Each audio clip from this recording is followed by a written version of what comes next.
స్వామి శరణం స్వామి శరణం స్వామి శరణం. అది ఆంధ్ర నుండి ఇక్కడ వచ్చి ఇంత పెద్ద అలంకారం చేశాము. కర్ణాటక రాష్ట్రం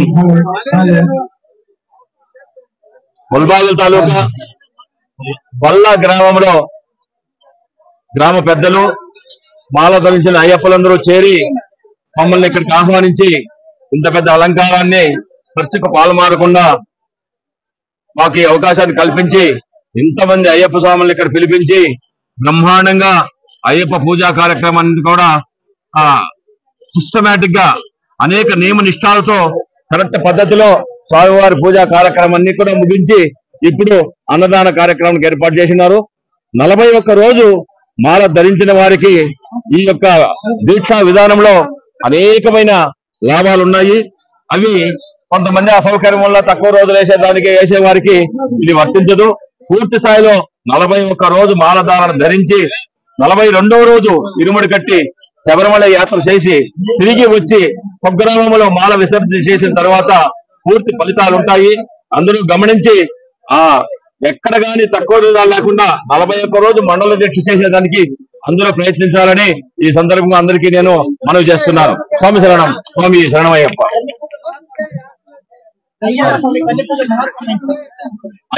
అయ్యప్ప స్వామి కన్య పూజ దీని యొక్క ఫలితం ఏమంటే అలంకార ప్రియుడు అయ్యప్ప ఈ పూజా విధానాన్నంతా గమనించి మిగిలిన వారు కూడా మనం కూడా మాల వేస్తే బాగుండు అనే ఆలోచన వాళ్ళకి కలిగే విధంగా మేము భజన చేశాము. అంతేకాకుండా ఈ పూజా కార్యక్రమంలో గ్రామంలో ఎటువంటి తగరాలు ఉంటే కూడా ఐకమత్యంగా కలిసిపోతారు. అందరూ కలిసిమెలిసి ఉంటారు. ఒకరికి ఒకరు పాద నమస్కారం చేసుకునే దాని వల్ల ఈ గలాటాలు ఏమన్నా జరిగింటే కూడా ఎవరికి కాపం లేకుండా ఉంటారు. ఐకమత్యానికి చిహ్నంగానే ఇంత పెద్ద పూజా కార్యక్రమాన్ని ఈ బల్ల గ్రామస్తులంతా ఏర్పాటు చేసి మాకు ఈ అవకాశాన్ని కల్పించారు. కాబట్టి ప్రతి ఏటా కూడా ఆ పూజా విధానాన్ని అందరూ గమనించి మాకు ఇంకా ఎన్నో అవకాశాలు ఇక్కడ ఇస్తారని ఆశిస్తూ ఉన్నాం. స్వామి శరణం స్వామి శరణమయ్యప్ప.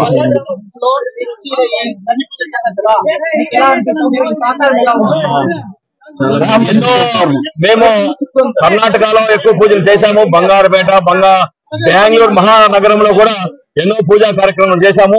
ఇంత పెద్ద ఎత్తున అయ్యప్ప స్వాములు వచ్చేసి ఇంత పెద్ద ఎత్తున శరణఘోష చేసి ఈ కార్యక్రమాన్ని ఇంత దిగ్విజయంగా చేసేదానికి ఇక్కడ స్థానికులు పెద్దలు అదేవిధంగా అయ్యప్పలంతా కూడా చాలా కష్టపడాలని అర్థమవుతా ఉంది నాకు. కాబట్టి ఇదే విధంగా ఐకమత్యంతో ప్రతి ఏటా కూడా ఒక తేరు తిరునాళ్ళ మాదిర ఈ కార్యక్రమాన్ని కొనసాగించి మాకు ఇంకో సంవత్సరం కూడా మాకు ఈ అవకాశాన్ని కల్పిస్తారని ఆశిస్తూ సెలవు తీసుకుంటాం. అయ్యప్ప దీక్ష గురించి చెప్పాలంటే ఒక మాట ఏం చెప్తారు?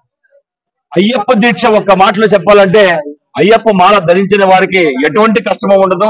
శరీరంలో ఉండే అన్ని రోగాలు పటాపంచలైపోతాయి. మంచి ఆరోగ్యం ఉంటుంది. ముఖ్యంగా మాల ధరించిన వెంటనే మన యొక్క నియమ నిష్ఠాలన్నీ మారిపోతాయి. ఎదుటివారు కూడా మనకు చేతులెత్తి మొక్కి మనకు పాదాలు నమస్కారం చేస్తారంటే దాని విశిష్టత ఎంతగా ఉంటుందో అందరూ గమనించవలసిందిగా కోరుతున్నాను. ఇదంతా కూడా నా ఒక్కనే ప్రభావం కాదు. మా శిష్య బృందాలంతా కూడా కలిసి సుమారు 10 మంది కష్టపడి ఇంత పెద్ద అలంకారం చేశాము. కాబట్టి మా శిష్యులందరికీ కూడా ఆ దేవదేవుని ఆశీస్సులు ఉండాలని మనసారా కోరుకుంటా ఉన్నాను.